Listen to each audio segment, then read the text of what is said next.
Among the Benga, I saw a witch doctor going round a village ringing a small bell, which was to stop ringing outside the hut of the guilty. Among the Cabindas fjord, I saw at different times two witch doctors trying to find witches, one by means of taking on and off the lid of a small basket while he repeated the names of all the people in the village.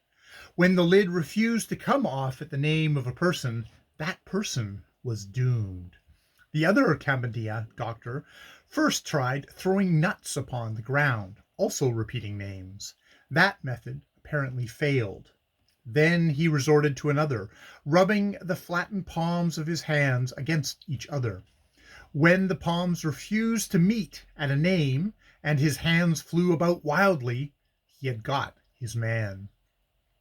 The accused person, if he denies the guilt and does not claim the ordeal, is tortured until he does not only acknowledge his guilt, but names his accomplices in the murder. For remember, this witchcraft is murder in the African eyes.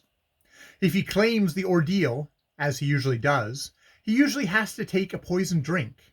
Among all the Bantu tribes I know, this is made from sasswood. Sass equal bad, sass water equals rough water, sass surf, bad surf, etc., and is a decoction of the freshly pulled bark of a great hardwood forest tree, which has a tall unbranched stem, terminating in a crown of branches bearing small leaves.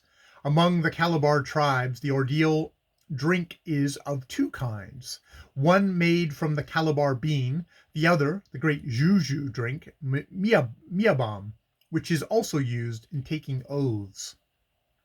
In both the Sasswood and Calabar bean drink, the only chance for the accused lies in squaring the witch doctor, so that in the case of the Sasswood drink, it is allowed to settle before administration, and in the bean, that you get a very heavy dose, both arrangements tending to produce the immediate emetic effect indicative of innocence. If this effect does not come on quickly, you die a miserable death from the effects of the poison, interrupted by the means taken to kill you as soon as it is decided from the absence of violent sickness that you are guilty. The mabian is not poisonous, nor is its use confined, as the use of the bean is, entirely to witch palaver, but it is the most respected and dreaded of all oaths, and from its decision there is but one appeal, the appeal open to all condemned people, but rarely made, the appeal to long juju. This long juju means almost certain death, and before it a severe frightening that is worse to a Negro mind than mere physical torture. The Mimbian oath formula I am able to secure in the upper districts of the Calabar. One form of it runs thus, and it is recited before swallowing the drink made of filth and blood.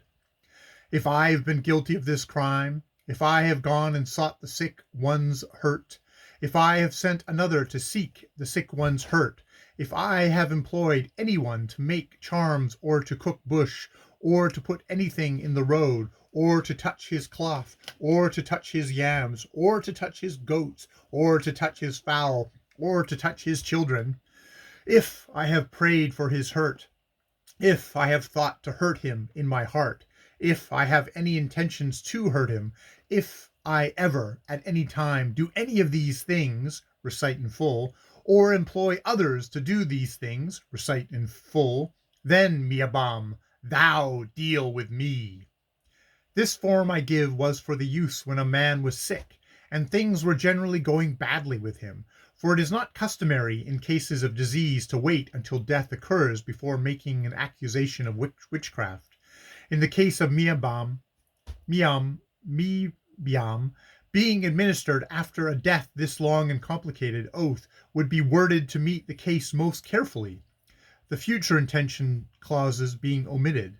In all cases, whenever it is used, the greatest care is taken that the oath be recited in full, oath-takers being sadly prone to kiss their thumb, as it were, particularly ladies who are taking miabiam for accusations of adultery in conjunction with the boiling oil ordeal.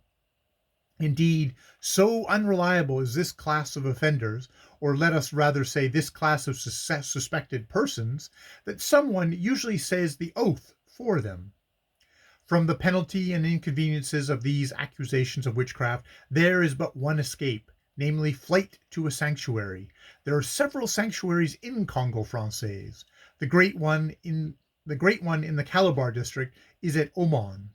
Thither mothers of twins, widows, thieves, and slaves fly, and if they reach it, are safe. But an attempt at flight is a confession of guilt. No one is quite certain the accusation will fall on him or her, and hopes for the best until it is generally too late. Moreover, flying anywhere beyond a day's march is difficult work in West Africa. So the killing goes on, and is no uncommon thing for 10 or more people to be destroyed for one man's sickness or death. And thus, over immense tracts of country, the death rate exceeds the birth rate. Indeed, some of the smaller tribes have thus almost been wiped out. In the Calabar district, I have heard of an entire village taking the bean voluntarily because another village had accused it en bloc of witchcraft. Miss Selsor has frequently told me how, during a quarrel, one person has accused another of witchcraft, and the accused has bolted off in a towering rage and swallowed the bean.